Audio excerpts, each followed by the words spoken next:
మనందరి విశ్వగురువైన బ్రహ్మర్షి పితామహ పత్రి గారికి ఆత్మ ప్రణామాలు. మరి ఇక్కడ జూమ్ లో ఉన్న ఆత్మ బంధువులందరికీ ఆత్మ ప్రణామాలు. మాస్టర్స్, ఈరోజు భగవద్గీత కృష్ణామృతంలోంచి మనము విజ్ఞాన సారం తెలుసుకుందాం. మాస్టర్స్, నాకు తెలిసింది మీతో పంచుకుంటున్నాను. ఇక్కడ కృష్ణ పరమాత్మ ఏమంటున్నాడు అంటే, ప్రకృతి యొక్క గుణాల వల్ల మోహితులైన వారు గుణాలలో కర్మలలో ఆసక్తులు అవుతారు. అటువంటి అల్పజ్ఞానులు ఆత్మజ్ఞానులై వారు చలింపజేయకూడదు. అల్పజ్ఞానులు వేరు, ఆత్మజ్ఞానులు వేరే. ఆత్మజ్ఞానులు అల్పజ్ఞానులు కాలేరు, అల్పజ్ఞానులు ఆత్మజ్ఞానులు కాలేరు. తమోగుణాల కార్యకలాపాలు వేరే, రజోగుణాల కార్యకలాపాలు వేరే, సత్వగుణాల కార్యకలాపాలు వేరే, నిర్గుణాల కార్యకలాపాలు వేరే. కనుక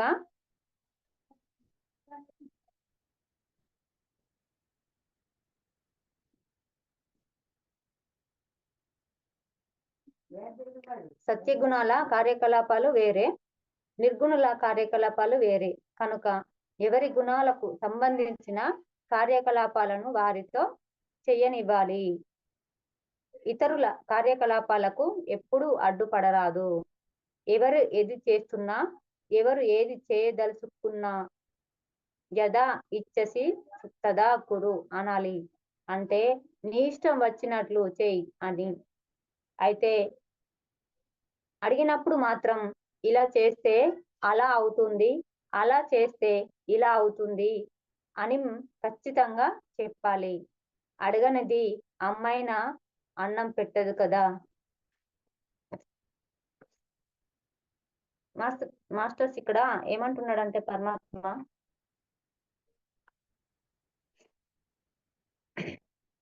ప్రకృతి యొక్క గుణాల వల్ల మోహితులైన వారు అంటే మన ప్రకృతి ద్వారా గుణాల వల్ల మనం అంటే ఇప్పుడు ఎట్లా అంటే ఈ మన అందరికీ ఒకలాగా ఉండదు కదా మాస్టర్స్. ఇప్పుడు అల్పజ్ఞానులు అంటే మనం ఇంతకు ముందు ఈ ధ్యానంలోకి రాకముందు మనం అల్పజ్ఞానులమే, అంటే మనకు ప్రాపంచికంలో ఉన్నాం కాబట్టి మనం అల్పజ్ఞానులే. ఇప్పుడు ఆత్మజ్ఞానులమైనం అంటే అల్పజ్ఞానులు వేరుంటారు, ఆత్మజ్ఞానులు వేరుంటారు. అంటే ప్రకృతి ద్వారా మనము ఏం నేర్చుకోవాలి?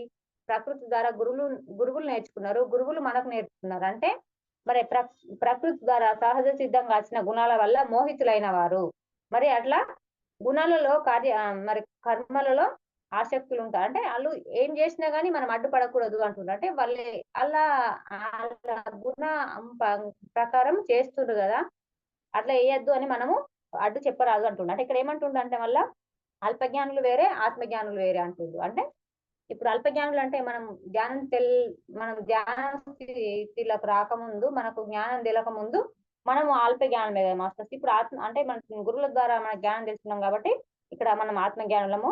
అంటే అట్లా మనం చిన్న వివరణ చెప్పుకుండా అన్నట్టు.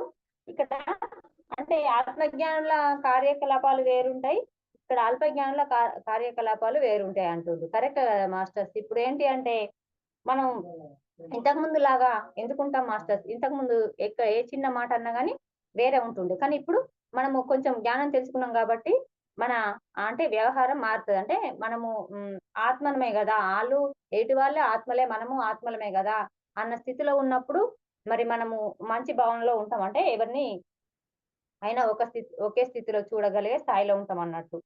అందుకోసం ఇక్కడ ఏమంటుండే, తమో గుణాలు కార్యకలాపాలు వేరే, ఇక్కడ రజోగుణాలు. అంటే ఇప్పుడు ఎట్లా అంటే వాళ్ళు మనము ఏ స్థితిలో ఉంటారంటే నేను నాది అన్న స్థితిలో ఉంటారు ఆ గుణాలు ఉన్న వాళ్ళు. అంటే నా కోసం చెయ్యాలి, ఇది నాది, నా కోసం నేనే చేస్తా అన్న స్వార్థంతో ఉంటారండి. ఇప్పుడు ఎట్లా అంటే సత్య గుణాలు, ఇప్పుడు నిర్గుణులు అంటే ఎట్లా అంటే ఆత్మస్థితిలో ఉన్నవారు, మన గురువుల స్థాయిలో ఉన్నవారు.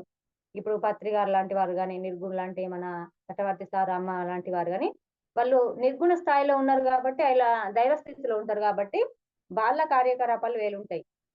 అంటే ఇక్కడ ఎవరి గుణాల బట్టి అయినా అంటే మరి సంబంధించిన వాళ్ళు చేస్తుంటే ఎప్పుడు కూడా మనం అడ్డు చెప్పరాదు అంటుండే. అంటే వాళ్ళ ఇష్ట ప్రకారం వాళ్ళు చేయనని వదిలేయాలి తప్పించి అది మనము దేనికి అడ్డు చెప్పరాదు అంటుండే. అంటే ఎవరు ఏది చేస్తున్నా, మరి ఎవరు ఏది చేయదలుచుకున్నా గానీ మరి ఎప్పుడు కూడా మనం అడ్డు చెప్పరాదని ఇక్కడ అంటుండే. అంటే నీ ఇష్టం వచ్చినట్టు చేసుకో, అని అంటే ఒకవేళ మనల్ని ఇది ఇట్లా చేస్తే ఎట్లా ఉంటది అని అడిగినప్పుడు మాత్రము అది వివరించాలి. ఇలా చేస్తే ఇట్లా ఉంటది, ఇది చేస్తే మంచిగా ఉంటది, ఇలా చేస్తే ఇలా ఉంటదని వివరించాలి, ఖచ్చితంగా చెప్పాలి అంటుండ. అంటే ఇక్కడ అడగంది అమ్మాయినా పెట్టదు కదా, అంటే మనకు అడిగినప్పుడు మాత్రము వాళ్ళకు సలహా ఇవ్వాలి, కానీ అడగంది మాత్రం మనము ఉచిత సలహాలు ఇవ్వకూడదు అని ఇక్కడ మనకు పరమాత్మ చెప్తున్నాడు మాస్టర్స్. ఇక్కడ పరమాత్మ ఏమంటున్నాడంటే చక్కగా ఆచరింపబడిన పరధర్మం కన్నా గుణరహితమైనప్పటికీ స్వధర్మమే అత్యుత్తమైనది.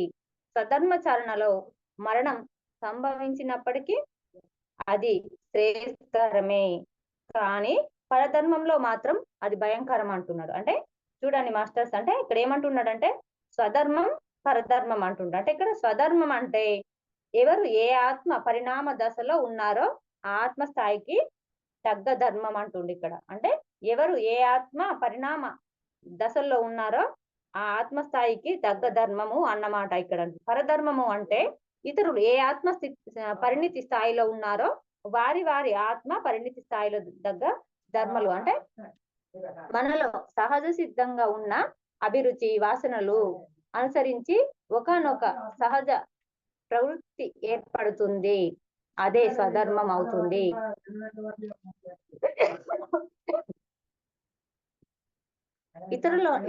ఇతరులకు నిర్దేశింపబడినవి మరి మనకు నిర్దేశించబడనిది అయినదే పరధర్మం. మన స్వధర్మానికి విరుద్ధంగా నడుచుకోవడం ఇతరుల స్వధర్మాన్ని ఆచరించడం పరధర్మ పాలన అవుతుంది. పులిని చూసి నక్క వాత పెట్టుకోవడం సబబు కాదు. పులి జీవితంలో నక్క జీవితం ఉంటే నక్క నష్టపోతుంది. నక్క దశలో ఉన్నప్పుడు నక్కలాగే జీవించాలి. స్వధర్మానికి వ్యతిరేకంగా నక్క జీవించడానికి యత్నిస్తే ఎన్నో నక్క జన్మలు తప్పవు.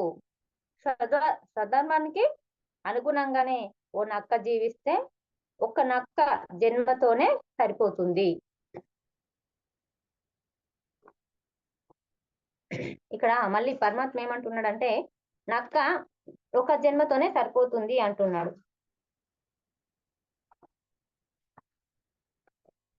ఎవరికి వారి స్వధర్మమే శ్రేయస్కరమైనది.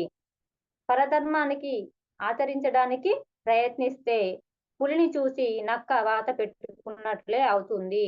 మరే ఒక యజమాని ఇంట్లో దొంగ ప్రవేశించడం చూసిన కుక్క ఊరుకోవడంతో గాడిద కుక్క పని తాను చేయబోయి ఒండ్ర పెట్టి యజమానితో చావు దెబ్బలు తిన్నది. మరి ఇక్కడ మన స్థాయి ఎదిగినప్పుడు ఆ పరధర్మమే మన స్వధర్మము కాజాలదు. కానీ ముందే దానికోసం రాకులాడడం, రెక్కలు రాకుండానే ఎగరడానికి ప్రయత్నించడం వంటిది. మరి క్రింద పడితే కష్టాలు కొని తెచ్చుకుంటాం. గురువు చేసినట్లు చెయ్యొద్దు, గురువు చెప్పినట్లు చెయ్యాలి. విషయాన్ని తెలుసుకోవడం జ్ఞానం, దాన్ని సరిగ్గా ఆచరించడం ధర్మం. జ్ఞానం ఉంటేనే ధర్మం తెలుస్తుంది. ధర్మం తెలిస్తేనే అనుష్ఠానం సరిగ్గా చేస్తాం. ధర్మమే శాశ్వతం. ఎట్టి పరిస్థితుల్లోనూ ధర్మాన్ని వదలకూడదు. ఎవరి ధర్మాన్ని వాళ్ళు, అది విశిష్ట గుణ రహితం అయినప్పటికీ అల్పగుణి అయినప్పటికీ దానినే ఆచరించాలి. జయ విజయులు తమ అల్పగుణాన్ని భయరహితులై సంకోచరహితులై ఆశ్రయించి 3 జన్మల్లోనే కడతేరినట్లు పురాణ గాథ ఉన్నది కదా. మరి ఇక్కడ ఉండవలసిన మరి భయరహితం, సంకోచరహితం, సర్వత్ర స్వధర్మ శ్రయమే శరణ్యం. స్వధర్మ పాలనలో మరణం సంభవించిన మంచిదే అంటుండి ఇక్కడ పరమాత్మ. అంటే మాస్టర్స్ అంటే ఇక్కడ స్వధర్మ పాలన, పరధర్మ పాలన అని చెప్తున్నాడు. అంటే ఇక్కడ స్వధర్మ పాలన అంటే ఇక్కడ ఏమంటున్నాడు పరమాత్మ అంటే, స్వధర్మం అంటే మనకు అంటే మనము ఏంటి ఇప్పుడు దాన్ని ఏమంటారు, మనము ఏ కులంలో పుట్టినము, మన కులంలో మనం చేయవలసిన వృత్తి అంటే మన ఆత్మ పరిణతి ఏంటి పరిణామ దశల్లో అన్నప్పుడు, ఆత్మస్థాయిలో ఉన్నప్పుడు మనం చేయవలసిన పని అంటే మనం చేయవలసిన పని మనకు అది మన స్వధర్మం అవుతుంది అన్నట్టు. అంటే ఇతరులు చేసిన పని అది పరధర్మం అవుతుందని ఇక్కడ చెప్తున్నా. అంటే ఎవరి ఆత్మ పరిణితిని బట్టి, వాళ్ళ స్థాయిని బట్టి వాళ్ళ ధర్మం ఉంటదని ఇక్కడ మనకు పరమాత్మ చెప్తున్నాడు మాస్టర్స్. మరి ఇక్కడ ఏమంటున్నాడంటే స్వధర్మ పాలన చేయాలి, అంటే పరధర్మము మరి ఎప్పుడు కూడా చేయకూడదు అంటున్నాడు. అంటే మనలో సహజంగా ఉన్న అభిరుచికి, వాసనలకు తగ్గట్టు మన మన స్వధర్మం ఉంటది ఇక్కడ.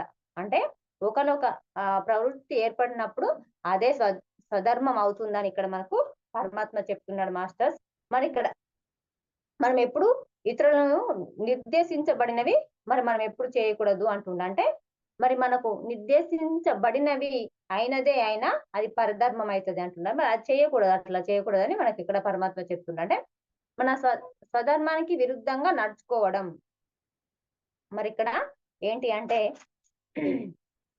పులిని చూసి నక్క వాతలు పెట్టుకున్నట్టు అంటున్నాడు మాస్టర్స్ ఇక్కడ. అంటే మనము ఇక్కడ ఎట్లా అంటే ఆ ఇక్కడ పులిని చూసి నక్క వాతలు పెట్టుకుంటే నక్కే గాని పులి కాదు అంటుండ. అంటే మాస్టర్స్ ఇక్కడ వాతలు పెట్టుకుంటే ఆ గీతలు పుండ్లైతే తప్పించి అది పులిలాగా కాదు కదా, నక్క అంటే ఇక్కడ మళ్ళీ ఏమంటున్నాడు మాస్టర్స్ అంటే ఇక్కడ నష్టపోయేది నక్కనే అంటుండు. అంటే రెండు రకాలు నష్టపోతుంది. ఒక రకంగా ఇక్కడ వాతలు పెట్టుకుంటే ఏంటి అంటే అవి గాయాలై మళ్ళీ పుండ్లలాగా అయిపోతది, అట్లా శరీరానికి ఒక నష్టం. మరి ఇక్కడ ఆత్మపరంగా కూడా నష్టమే మాస్టర్స్. అంటే తన నక్క జన్మ తీసుకొని నక్క జన్మలో నక్కలాగా జీవించటానికి వచ్చిన దాని స్వధర్మంలో ఆ నక్క ఉండక పులిని చూసి నేను కూడా పులిలాగా ఉండాలి అని వాతలు పెట్టుకొని అదేంటి అంటే దాని జన్మలు పెంచుకున్నది అన్నట్టు. అంటే పరధర్మం చేయబోయింది, అంటే స్వధర్మాన్ని వదిలి పరధర్మం చేయబోయింది కాబట్టి ఇక్కడ నక్కకు జన్మలు పెరిగినాయి అన్నట్టు.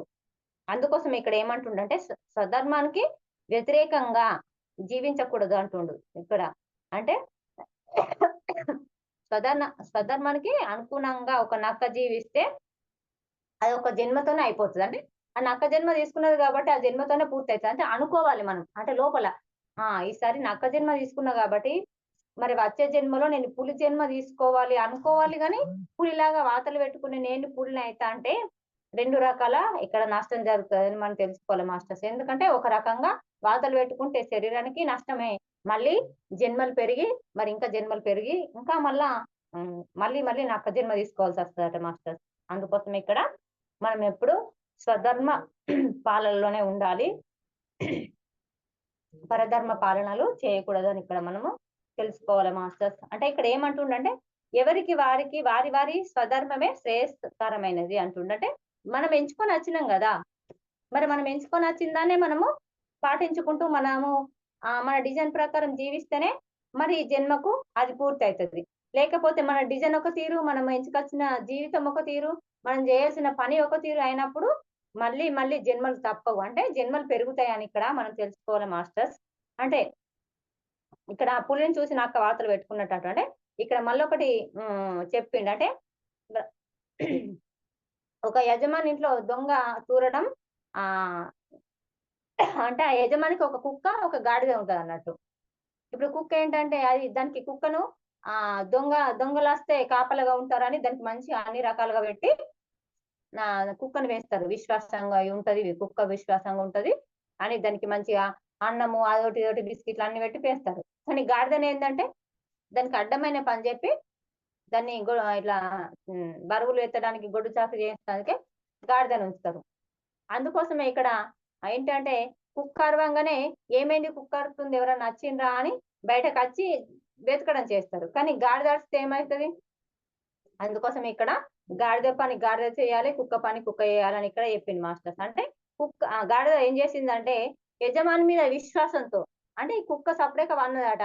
ఆ యజమాని ఇంట్లో దొంగ దూరడం ఈ గాడిద చూసింది. చూసి అంటే యజమాని మీద విశ్వాసంతో అరే ఆ మనిషి పోతే ఈ కుక్క సపరేక వన్నదేంటి? నేను అరుస్తా. నేను అరిస్తే ఆ యజమాని ఆ దొంగను పట్టుకుంటే నాకు మంచిగా చూసుకుంటాడు కావచ్చు అన్న భావనలో ఆ గాడిద ఏం చేస్తదంటే ఓనర్ పెట్టి అరుస్తది అన్నట్టు. కుక్క అరిస్తే ఏంటి అని చూస్తారు కానీ గాడిద అరిస్తే దీనికి ఏం పుట్టిందని దాన్ని పొల్లు పొల్లు కొట్టడం జరుగుతుంది అన్నట్టు. అంటే అది చావు దెబ్బలు తిన్నదని ఇక్కడ చెప్తున్నా. అంటే ఇదే మాస్టర్స్ స్వధర్మ పాలన, పరధర్మ పాలన. అంటే కుక్క వేసేది కుక్క వేయాలా, గాడిద వేసేది గాడిద వేయాలి. కుక్క పని గాడిద వేస్తే ఏమైంది? చావు దెబ్బలు తప్పలేదు. ఇక్కడ మన స్థాయికి ఎదిగినప్పుడు మరి ఆ పరధర్మ పాలనే మన స్వధర్మం అవుతుంది. అంటే మన స్థాయి పెరిగినప్పుడు ఇప్పుడు నక్కేమైంది? పులితోని అది ఏంటంటే పులితోని పోల్చుకొని వాతలు పెట్టుకున్నది. అంటే ఇప్పుడు అది నక్క జన్మ అయిపోయినాక దీని స్థాయి పెరిగినాక దానికి పులి జన్మ వచ్చు కదా, అప్పటిదాకా ఓపిక పెడితే అవు కదా. అంటే మన స్థాయి పెరిగినాక ఆ పరధర్మనే మనకు స్వధర్మం అవుతుంది. అంతసేపు మనము ఓపిక పట్టాలి అని ఇక్కడ చెప్తున్నాడు మాస్టర్స్. అంటే ఇక్కడ మరి ఎప్పుడు కూడా పరధర్మం కోసము మన స్వధర్మము అది కావాలని ప్రాకులాడకూడదు. అంటే ఇక్కడ రెక్కలు రాకుండానే ఎగురితే కింద పడిపోతాము, అట్లా రాకముందే ఎలాంటి ప్రయత్నం చేయకూడదు. అంటే మనం ఏ జన్మ తీసుకొని వచ్చినామో ఆ జన్మ ప్రకారమే మనము ఉంటే మనం మళ్ళీ వచ్చే జన్మలో మరి మంచిగా ఉండే మనకు అవకాశాలు ఉంటాయి. కాబట్టి మనం వచ్చిన జీవితం మనము గడపడం మన స్వధర్మం మాస్టర్స్. ఇక్కడ ఏమంటున్నాడంటే గురువులు చేసినట్లు చెయ్యొద్దు, గురువులు చెప్పింది చేయాలి అంటుండు మాస్టర్స్. ఇక్కడ మళ్ళీ ఉదాహరణ తీసుకుంటే ఇప్పుడు సాయిబాబానే తీసుకుందాం మాస్టర్స్.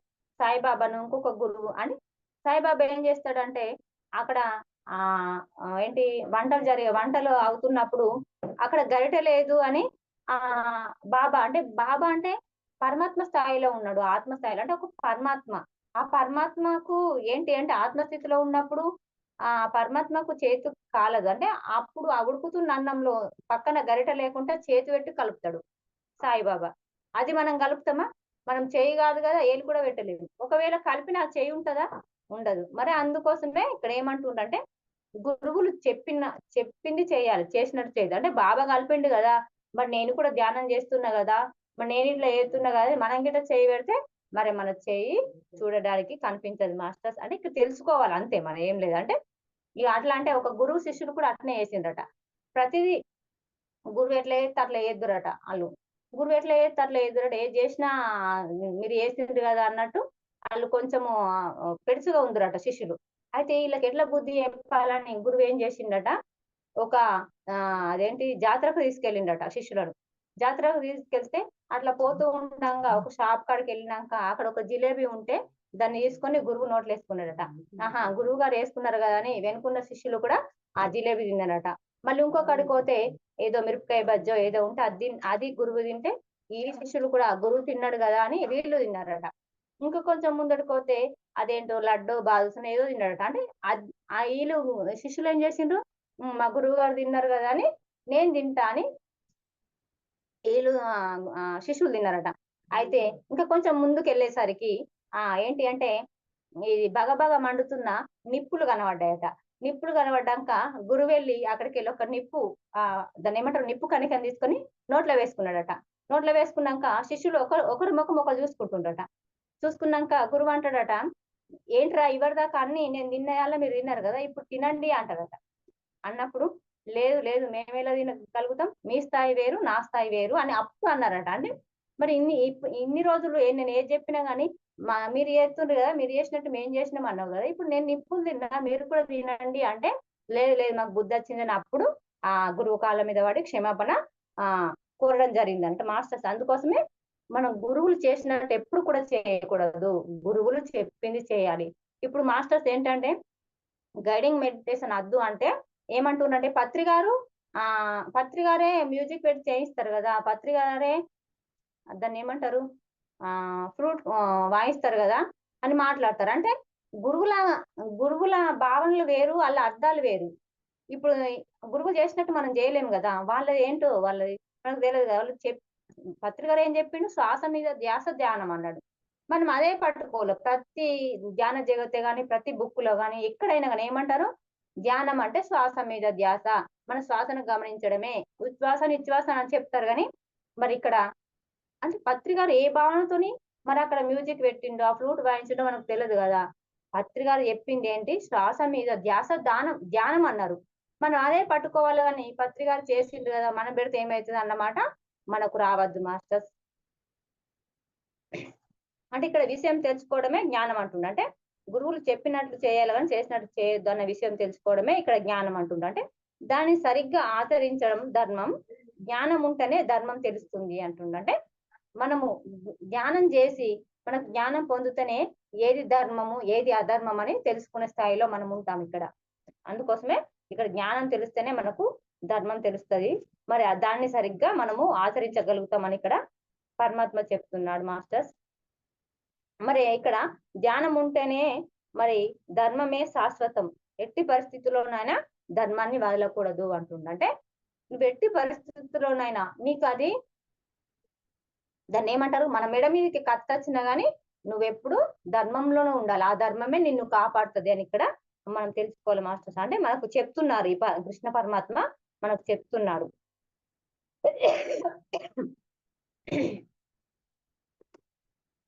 ఎవరి ధర్మాన్ని వాళ్ళు ఆచరించాలి.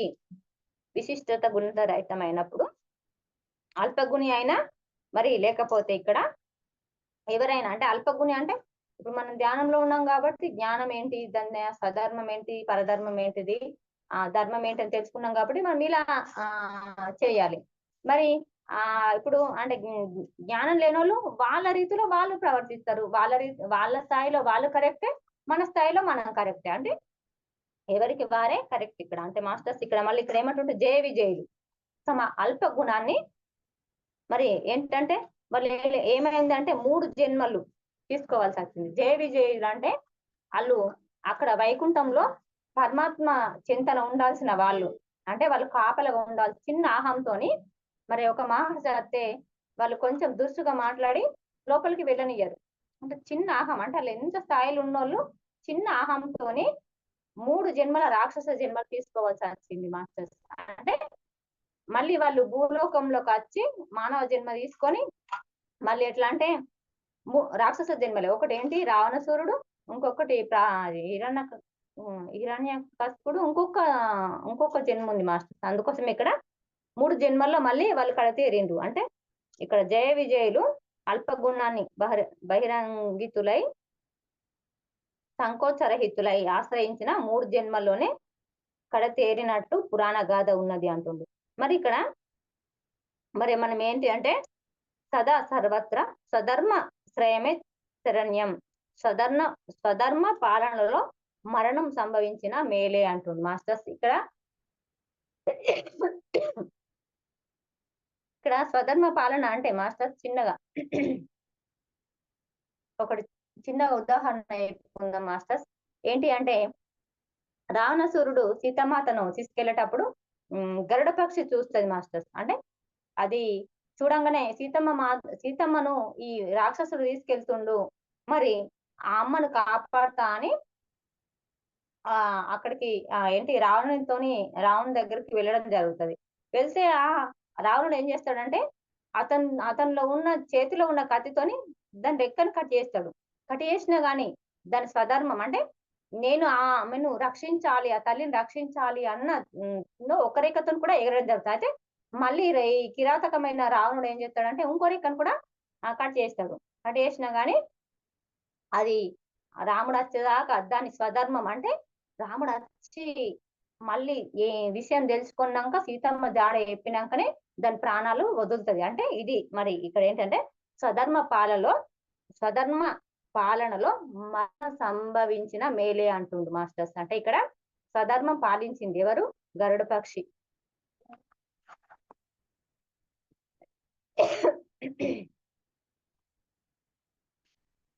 మాస్టర్స్ ఇక్కడ రజోగుణం వల్ల కలిగే కామమే క్రోధం. ఇది ఎంత మాత్రము తృప్తి చెందనివ్వదు, ఇది మహాపాపి. ఈ సందర్భంలో దీన్ని శత్రువు అని తెలుసుకో. అన్ని గుణాల్లో రజోగుణం మహా పాప భూయిష్టమైనది. ఒకనొక రజోగుణి యొక్క ప్రధాన చిహ్నమే క్రోధం. క్రోధం అన్నది ఆత్మకి పరమ శత్రువు. మానవ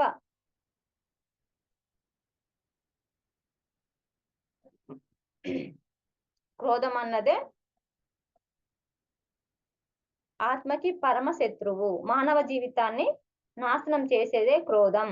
క్రోధం ఉన్నవారు ఎప్పుడు తృప్తి చెందలేరు. క్రోధాత్ములు అసంతిమయులు.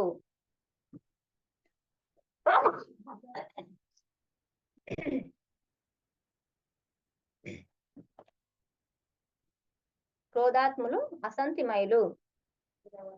అయితే ఆత్మ పరిణామ క్రమంలో ఇది ఒకనొక తప్పనిసరి దశ. ఆ దశను త్వరగా దాటేసేయాలి. త్వరగా దాటేసేయాలి. అక్కడ అనేక జన్మలు వృధా చేయరాదు. ఎవరికైనా గాని రజోగుణ దశల్లో ఒక జన్మ ఉండడం తప్పనిసరి అయినదే. కానీ అనేక జన్మలు ఉండడం అన్నది తప్పే. సరి ఏ మరి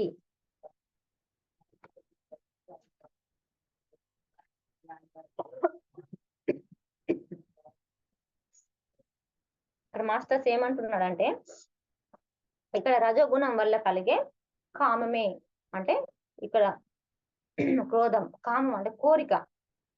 రజోగుణంలో అంటే నాకు ఇది కావాలి అది అంటే చూడాలి. చూస్తే అది మనకు అవసరమా వద్దా, అవసరం లేదా వదిలేయాలి అంతే. కానీ అది నాకు కావాలని అంటే దాని కామం కోరిక. బలమైన కోరిక ఏంటంటే క్రోధంగా మారుతుంది. క్రోధం అంటే కోపం, ఇట్లా కోపం అన్నట్టు క్రోధంగా మారి అది ఎంత ప్రమాదం అంటే అది చాలా, అది ఆ క్రోధమే మహాపాపి అంటుంది ఇక్కడ. ఈ సందర్భంలో శత్రువు అని తెలుసుకో. నీ క్రోధము దాది నీ శత్రువు అని తెలుసుకో అంటుంది ఇక్కడ. అంటే మరి అన్ని గుణాలకల్లా మహా భూయిష్టమైనదే ఇక్కడ రజోగుణి అంటుంది. అంటే ప్రధాన చిహ్నం ఏంటి? రజోగుణి ఒక ప్రధాన చిహ్నం అంటే ఒక గుర్తు. ఇతడు రజోగుణి అని తెలుసుకోవడానికి గుర్తు ఏంటి అంటే క్రోధము అంటుంది ఇక్కడ. అంటే మానవ జీవితాన్ని నాశనం చేసేదే క్రోధం అంటుంది ఇక్కడ. మాస్టర్స్ ఇప్పుడు మనము పాండవులది అది చూసుకుంటే ఇప్పుడు అది క్రోధం వల్లనే ఆ కౌరవులు పరిస్థితి ఏమైంది, పాండవుల పరిస్థితి ఏమైంది మనకు తెలిసిన విషయమే. క్రోధం ఉన్నవారు ఎప్పుడు తృప్తి చెందలేరు. క్రోధాత్మలు అశాంతిమయులు. అంటే వాళ్ళకి ఎప్పుడు శాంతి అనేది ఉంది. అంటే వాళ్ళు ఎప్పుడు కోపంగా అశాంతి అంటే కోపంగా, ఎప్పుడు క్రోధంగా, ఆందోళనతో వాళ్ళ మనసు ఎప్పుడు స్థిరంగా ఉండదు అన్నట్టు. అంత కోపంగా, అలజడిగా, ఆందోళనతో, ఎప్పుడు ఒకరి మీద ఈర్ష్య భావాలతో ఉండుకు వాళ్ళు ఎప్పుడు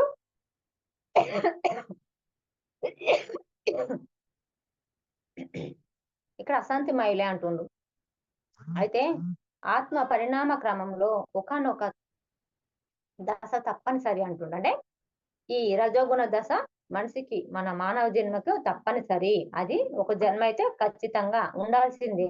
కాకపోతే దాన్ని త్వరగా దాటేయాలి అంటున్నట్టు. ఆ జన్మలో ఎక్కువ రోజులు ఎక్కువసేపు ఉండొద్దు అని ఇక్కడ అంటున్నారు. త్వరగా దాటేయాలి అంటే అక్కడ జన్మ వృధా చేయకూడదు.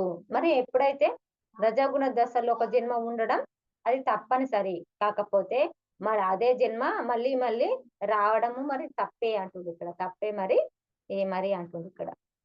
అంటే మళ్ళీ ఆ జన్మ రావద్దని మనము మంచి కార్యక్రమాలు చేస్తూ మరి ఉండాలి మాస్టర్స్ అక్కడ.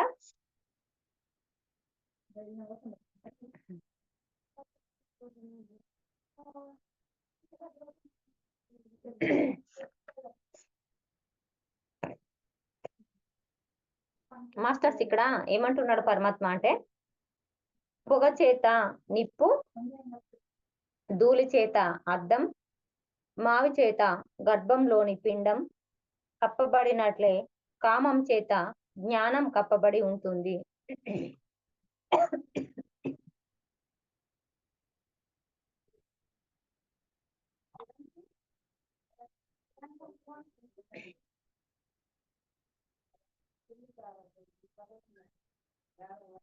ఇంతటి తమోగుణి అయినా, ఇంతటి రజోగుణి అయినా ప్రతి ఒక్కరు యథార్థ స్వరూప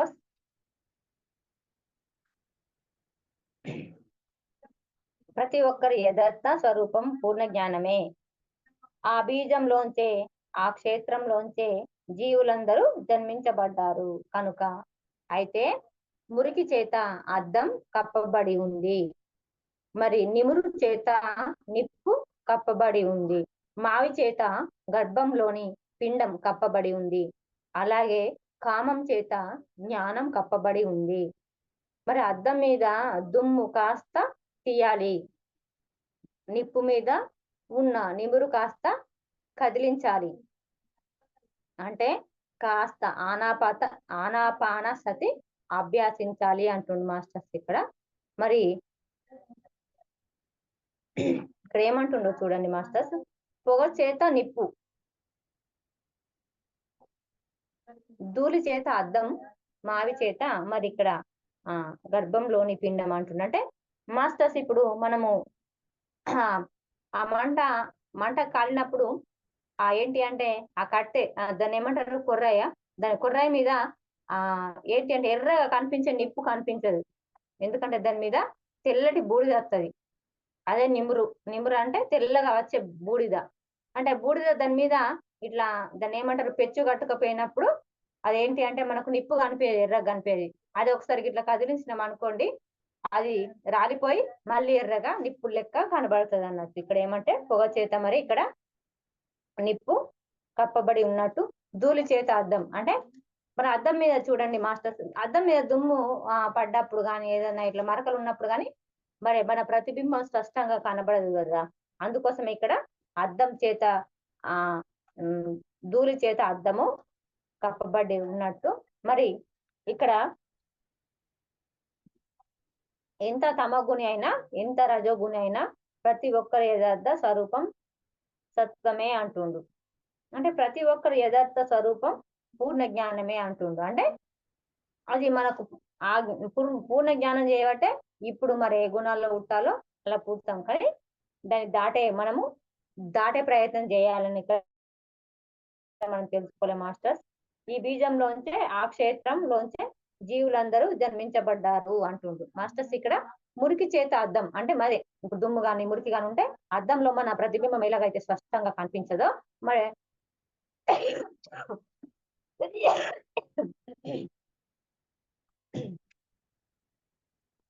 మరి అద్దమును ఒక గుడ్డ పట్టి నీట్గా తుడిస్తే మరి అది ఎంతో మంచిగా కనబడుతుంది కదా మాస్టర్స్. అందుకోసమే మరి మనము కూడా అలా ఉండాలి. అంటే నివురు చేత నిప్పు కప్పబడి ఉన్నట్టు, మరి మావి చేత గర్భంలోని పిండం కప్పబడి ఉన్నట్టు, మరి ఇక్కడ కామం చేత జ్ఞానం కప్పబడి ఉంది అంటుంది. మరి ఇక్కడ మరి జ్ఞానం తెలుసుకోవాలంటే మన మనసే కారణం మాస్టర్స్. మన మనసు మన ఆధీనంలో ఉన్నదంటే జ్ఞానం అన్నది మరి ఆటోమేటిక్ గా వస్తుంది మాస్టర్స్. మన మనసు వెళ్ళిన చోటికి మనం వెళ్ళకూడదు, మన కళ్ళు చూసిన కాడికి మనసు వెళ్ళకూడదు, మనసు వెళ్ళిన కాడికి మనం వెళ్ళకూడదు. అంటే మన మనసు కంట్రోల్లో ఉండాలి, మన ఇంద్రియాలు కంట్రోల్ ఉండాలంటే మన మనసు, అన్నిటికీ కారణం మనసే మాస్టర్స్. మనకి ఏది కావాలన్నా మనం ఇప్పుడు ధ్యానం చేయాలి అని ఇంతసేపు కూర్చున్నా, మనకు ధ్యానం కుదరకుండా కూర్చోవాలి అని కూర్చుంటాం. లేదు ధ్యానం కుదరలేదు లేచిపోవాలంటే మనసు, అంటే ఆత్మ కూర్చోమంటది, మనసు లెమ్మంటది. కానీ మనం అట్లనే కూర్చోవడం వల్ల మనం ఇక్కడ జ్ఞానము అందుకుంటాం. లేకపోతే ఇక్కడ ఏమంటుండు, అద్దం మీద దుమ్ము కాస్త తీయాలి ఇక్కడ. అలాగే కామం చేత జ్ఞానం కప్పబడి ఉంది అంటుండు. అంటే మరి ఆ కామం పోవాలంటే మనకు జ్ఞానం రావాలంటే ఏంటి అంటే శ్వాస మీద ధ్యానం చేయాలి, ఆనాపాన సతిని అభ్యసించాలి. మరి ఇక్కడ మాస్టర్స్ మరి ఇక్కడ నిప్పు మీద నిమురు ఎలా కాస్త కదిలిస్తే పడిపోతుందో మరి కాస్త ఆనాపాన సతి ధ్యానం అంటే మన శ్వాస మీద ధ్యానము అభ్యసించాలి.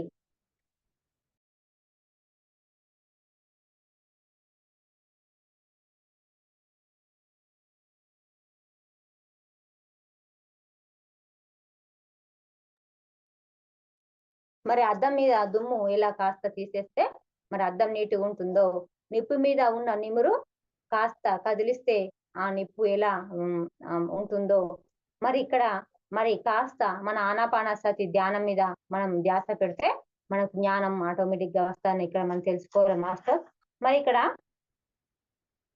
ఏమంటుండంటే మరి ఇక్కడ ఇంద్రియాలు మనసు బుద్ధి మూడు అంటే ఇంద్రియాలు, మనసు, బుద్ధి ఇవన్నీ కామానికి ఆశ్రయాలు అని చెప్పబడుతున్నాయి. ఆ ఇంద్రియాలలో కామం ఆత్మజ్ఞానాన్ని మరు మరుగుపరిచి జీవాత్మను మోహింపజేస్తుంది. చూడండి మాస్టర్స్, ఆత్మ అనే నిప్పు మీద ఉన్న నిమురు 3 పొరలు అంటుండు. అంటే మన ఆత్మ అనే నిమురు మీద ఉన్నాయి 3 పొరలు ఉన్నాయి అంటుండు మాస్టర్స్. ఇక్కడ 3 నిమురుల్లో 3 ఆవరణాల్లో 3 పొరల్లో ఉన్నాం మనం. అంటే మనం కనిపిస్తున్నాం ఇలాగాని మనం 3 పొరల్లో ఉన్నామని ఇక్కడ మనం ఉన్నామని చెప్తున్నాం. అంటే 1 ఇంద్రియాలు, 2 మనసు, 3 బుద్ధి. మాస్టర్స్ ఇక్కడ బుద్ధి అంటే సంగమించిన బుద్ధి అని అర్థం. ఇక్కడ సమాజం నుంచి అరువు తెచ్చుకున్న బుద్ధి అనే అర్థం. ఈ బుద్ధి మహాత్ముల దగ్గర నుంచి తెచ్చుకున్నది కాదు. ఈ బుద్ధి ఆత్మజ్ఞానం ద్వారా వచ్చిన బుద్ధి కాదు. ఓ మూర్ఖ సమాజం కేవలం ఓ మూర్ఖమైన బుద్ధినే ప్రసాదిస్తుంది. ఎలాగైతే వైద్య శాస్త్రజ్ఞులు మాంసం తినండి అని చెప్తారో అలాంటి బుద్ధి అన్నమాట. ఇక్కడ ఎలాగైతే పూజారులు విగ్రహాలను ఆరాధించండి అని చెప్తారో అలాంటి బుద్ధి అన్నమాట.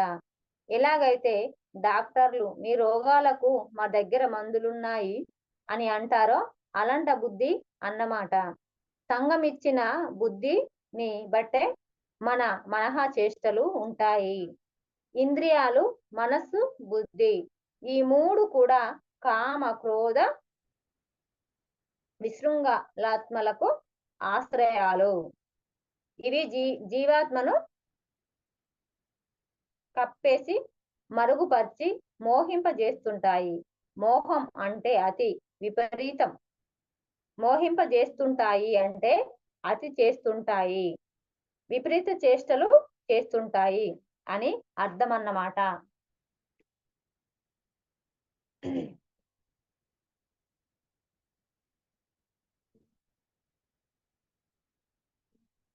ఇక్కడ మాస్టర్స్ ఏమంటున్నాడంటే మన ఆత్మ అనే నిప్పు మీద ఉన్న నిమురు 3 పొరల లాంటి వాళ్ళం మనం అంటుంటాం. అంటే ఇక్కడ ఇంద్రియాలు, మనసు, బుద్ధి. మరి మన ఇంద్రియాలు మన ఆధీనంలో ఉండాలంటే మన మనసు మన ఆధీనంలో ఉండాలి. అంటే ఇప్పుడు మన కళ్ళు మూసుకొని చేతులు కట్టుకొని మరి మనము శ్వాస మీద ధ్యాస పెట్టి ధ్యానం చేయాలి అంటే చెయ్యాలి, అంతే, అట్లా ఉండాలి. మరి అప్పుడే మనకు ఇక్కడ బుద్ధి పనిచేస్తున్నట్టు. అంటే ఈ 3 మరి సంగమిచ్చినవి.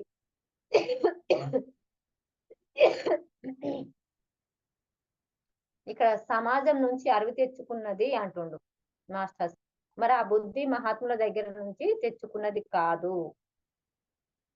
అందుకోసం ఇక్కడ మనం ఎట్లా అంటే మూర్ఖ సమాజం మరి ఎలా ఉంటదంటే మరి మూర్ఖమైన బుద్ధి ఉంటది. మరి అందుకోసమే మనం ఇక్కడ ఏమంటారు, ఎట్లా అంటే ఇక్కడ ఉదాహరణలు చెప్పారు మాస్టర్స్. మరి ఇక్కడ ఏమంటారంటే మూర్ఖ సమాజం అంటే మరి మన డాక్టర్ దగ్గరకు పోతే వాళ్ళు ఏమన్నా చూసి ఆ మనలో ఉన్న లోపాలు కానీ మనలో ఉన్న అవస్థలు కానీ మన సమస్యలు కానీ వాళ్ళు ఏ డాక్టర్ కూడా చెప్పలేరు మాస్టర్స్. మనలో వివరణ అడుగుతారు వాళ్ళు. మనల్ని వివరణ అడిగిన తర్వాత గీ ప్రాబ్లం తెలిసినాక అన్ని టెస్టులు చేపిస్తారు. అది చేసి వాళ్ళు ఏమంటారు, మంచిగా మీరు బలంగా ఉండాలంటే మాంసం తినండి, కోడిగుడ్డు తినండి, అది తినండి అని చెప్తారు. వాళ్ళు మూర్ఖులే కదా అని ఇక్కడ మనకు పరమాత్మ తెలియజేస్తున్నాడు. ఎట్లా అంటే ఎలాగైతే వైద్య శాస్త్రజ్ఞులు మాంసం తినండి అని చెప్తారో అని అట్లా. అంటే వాళ్ళకి తెలియదు అక్కడ వాళ్ళు. ఇక్కడ మళ్ళీ ఏమంటున్నాడంటే పూజారులు మనం గుడికి పోతాం, గుడికి పోయి మన సమస్య చెప్పుకోగానే మన బాధలు చెప్పుకోగానే వాళ్ళు ఏమంటారు, వాళ్ళకి తెలుసు విగ్రహము ఏదో మనము స్ఫూర్తి కోసం పెట్టుకున్నాము, మనం తయారు చేసి మనం పెట్టుకున్న విగ్రహమే. మరి పరమాత్మ ఎక్కడ ఉండాలో అక్కడ ఉంటాడు. అంటే మనలో ఆత్మస్వరూపంలో మనలో ఉన్నాడని మనకు తెలుసు. కాకపోతే వాళ్ళు మనకు చెప్పరు, తెలిసినా వాళ్ళు చెప్పరు. ఎందుకంటే వాళ్ళు వ్యాపారం చేస్తున్నారు కాబట్టి విగ్రహమే దేవుడు అని అక్కడ చెప్తారు. కానీ విగ్రహంలో దేవుడు లేడు అని వాళ్ళు మనకు చెప్పారు. అందుకోసం ఇక్కడ ఏమంటుందంటే పూజారులు విగ్రహంలో ఆరాధించమని ఇలా చెప్తారో మరి వాళ్ళు డాక్టర్లు మీ రోగాలకు మా దగ్గర మందులు ఉన్నాయి అంటుండ్రు. మా అంటే ఏ రోగం వాళ్ళ దగ్గర మందులున్నాయి వాడుంటే తక్కువైతదని చెప్తారు. అది తక్కువైతదో తక్కువ ఆళ్ళకి కూడా తెలది. కాకపోతే మనం వెళ్ళిన కొద్దీ మేము మార్చి రాస్తున్నాం, మందులు మార్చి రాస్తున్నాం అనుకుంటా మరి ఎలానో చేస్తారన్నట్టు అట్లా. అంటే దేనికి కూడా మనము అక్కడ వాళ్ళు చెప్పినట్టే మనం నమ్ముతాం గాబట్టి, మనల్ని అలా నమ్మిస్తూ వాళ్ళు వ్యాపారాలు చేస్తున్నారని ఇక్కడ మన పరమాత్మ చెప్తున్నాడు మాస్టర్స్. సంగమిచ్చిన బుద్ధిని బట్టే మనహ చేష్టలు ఉంటాయి అంటుండు. అంటే వాళ్ళ సంఘంలో ఉన్నారు. అంటే వాళ్ళ చేష్టలు ఎట్లుంటాయంటే వాళ్ళ వృత్తి ప్రకారం వాళ్ళు చేష్టలు చేస్తున్నారు కాబట్టి మనం వింటూ ఉన్నాం. మరి మన వినక మన బుద్ధి మన దగ్గర ఉంటే మరి మనకు ఎవరి మాట వినాల్సిన అవసరం లేదు. మన ఆత్మ చెప్పిన ప్రకారం మనం నడుచుకోవచ్చు. అంటే ఈ 3 కూడా కామ, క్రోధ మరి ఇవి ఏమంటుండంటే ఇది జీవాత్మను కప్పేసి, మరుగునపరిచి, మోహింపజేస్తుంది. అంటే ఈ కామ, క్రోధ, విశృంఖలాత్మలు అంటే మరి అవేంటంటే మన జీవాత్మను అంటే మన వీటిని కప్పేస్తది. అంటే మన మీద అంటే అది మనసును మాయలో పడేస్తదన్నట్టు. దాన్ని మాయలో పడేసి ఇప్పుడు నిప్పు మీద నిమ్రులాగా మరి అది అంటే ఇప్పుడు నిప్పు మీద నిమ్రుని ఎలా తొలుస్తే అది ఎర్రగా కనబడుతదో, మన మనసుకున్న మలినాలను తొలగేసుకుంటే మనకు జ్ఞానం అనేది మనకు తెలుస్తది. అంటే అది మనల్ని మోహింప చేస్తది అంటుంది ఇక్కడ. అంటే అది మోహం అంటే ఏంటి అంటే అతి. అతి అని ఇక్కడ విపరీతం. అంటే అది అట్లా విపరీతమైంది కూడా మనము చేయొద్దు. అంటే మూర్ఖంగా చేయకూడదు అంటుండు. అంటే అతి చేస్తుంటారు. దాన్నే విపరీత చేష్టలు. మరి దాన్నేంటిదంటే మరి అట్లా విపరీత చేష్టలు చేయడం వల్లనే మరి మనకు జ్ఞానం అనేది ఉండదు. మరి మనం ఎలా అంటే మనము ఆత్మ మనం ఆత్మలము అన్నం తెలుసుకున్నప్పుడే మనకు జ్ఞానం అనేది మనకొస్తది మాస్టర్స్. మరి ఇక్కడ జీవాత్మను కప్పేసి, మరుగున పరిచి, మోహింపజేస్తున్న మరి అలా అతి విపరీతమైన మన క్రోధం వైపు మనము మనసు వెళ్ళకుండా చూసుకోవాలి మాస్టర్స్. మరి ఇంద్రియాలు బలమైనవి. ఇంద్రియాల కన్నా మనసు కన్నా బుద్ధి గొప్పది. బుద్ధి కన్నా అత్యంత గొప్ప దానినే ఆత్మ అని అంటాం.